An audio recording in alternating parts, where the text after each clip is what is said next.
वालेकुम रहमतुल्लाहि व बरकातुहू। आज का मेरा टॉपिक है रसूलुल्लाह सल्लल्लाहु अलैहि वसल्लम पर झूठ की सख्त मज़म्मत।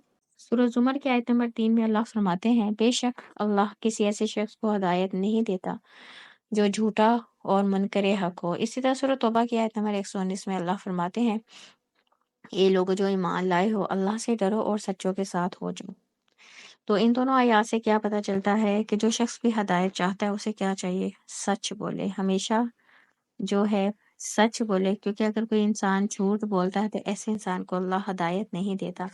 इसी तरह बुखारी और मुस्लिम की हदीस से हज़रत अली रज़ियल्लाहु ताला अन्हु ने बयान किया कि आप सल्लल्लाहु अलैहि वसल्लम ने फरमाया, मुझ पे झूठ ना बांधो, क्योंकि जो मुझ पे झूठ बांधता है वो आग में दाखिल होगा। दूसरी हदीस भी बुखारी और मुस्लिम की है। हज़रत अबू हुरैरा रज़ियल्लाहु ताला अन्हु से मरवी है कि आप सल्लल्लाहु अलैहि वसल्लम ने फरमाया, जिसने मुझ पे जानबूझ के अमदन झूठ बोला उसे ठिकाना आग में बना लेना चाहिए। तीसरी हदीस भी बुखारी और मुस्लिम दोनों में आती है। हज़रत मुगीरा बिन शोबा का बयान है कि मैंने आप सल्लल्लाहु अलैहि वसल्लम से सुना, आप सल्लल्लाहु अलैहि वसल्लम फरमा रहे थे कि मुझ पे झूठ बोलना तुम्हारे एक पर झूठ बोलने की तरह नहीं है, बल्कि जिसने मुझ पे जानबूझकर झूठ बांधा उसे चाहिए कि वो अपना ठिकाना और मकान आग में बना ले। अब इन तीनों अहादीस से एक बात पता चलती है, कोई भी हदीस हमने बयान करनी है तो रिकन्फर्म करके बयान करनी है, ऐसी नेकी समझ के नहीं आगे फॉरवर्ड कर देनी। क्योंकि अगर वो बात आप सल्लल्लाहु अलैहि वसल्लम से साबित नहीं है तो इन तीनों हदीसों में एक बात बताई गई है कि वो अपना ठिकाना जहन्नम में बना ले।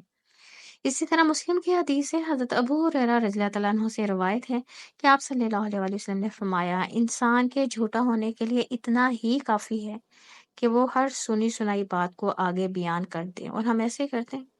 कोई भी बात आती है, हमें खुद पता नहीं होता, ना हम रिकन्फर्म करते हैं, नेकी समझ के हम उसे फ़ौरन आगे फॉरवर्ड कर देते हैं।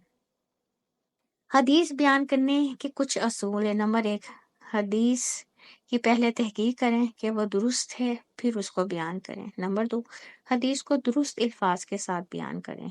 नंबर 3, अगर आपको हदीस का मफ़हूम याद है तो बताएं यह हदीस का मफ़हूम है, सही अल्फाज मुझे याद नहीं। नंबर 4, हदीस बयान करने के साथ हवाला दें। नंबर 5, बगैर तहकीक के हदीस बयान नहीं करें, क्योंकि अगर वो आपने आगे मैसेज सेंड कर दिया है और वो बात ठीक नहीं है, तो आप जो है अपने नामे अमाल में आग को खुद लिखवा देते हैं। इसी तरह अगर कोई नेक नियति या बदनीयती से गलत हदीस बयान करेगा तो वो भी दोज़ख में जाएगा। कई दफ़ा इंसान की नीयत नेक होती है, वो जानबूझ के नहीं करता, लेकिन इसलिए तो कहा है हदीस जब भी बयान करनी है पहले खुद जो है तहकीक करनी है।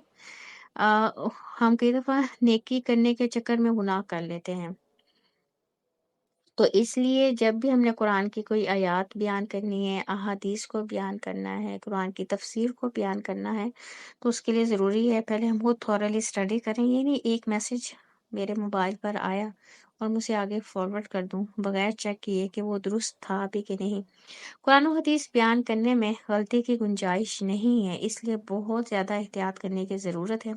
क्योंकि आपको भी पता है आजकल हमारे यहाँ लोग इसको जो है बहुत बड़ी नेकी समझते हैं। नो डाउट नेकी तो बहुत बड़ी है, लेकिन हम बगैर तहकीक के सब कुछ आगे फॉरवर्ड कर देते हैं। हमें नहीं पता कि जो मैसेज हम तक पहुंचा है वो दुरुस्त है या दुरुस्त नहीं है, क्योंकि आपको पता है इसके लिए भी इल्म हासिल करना पड़ेगा ना। जितना हम कुरान और हदीस का इल्म हासिल करेंगे, फिर ही हम अंदाज़ा कर सकेंगे देख के कि वो बात जो मेरे तक पहुंची है, वो कुरान और हदीस से साबित होती है कि नहीं होती है।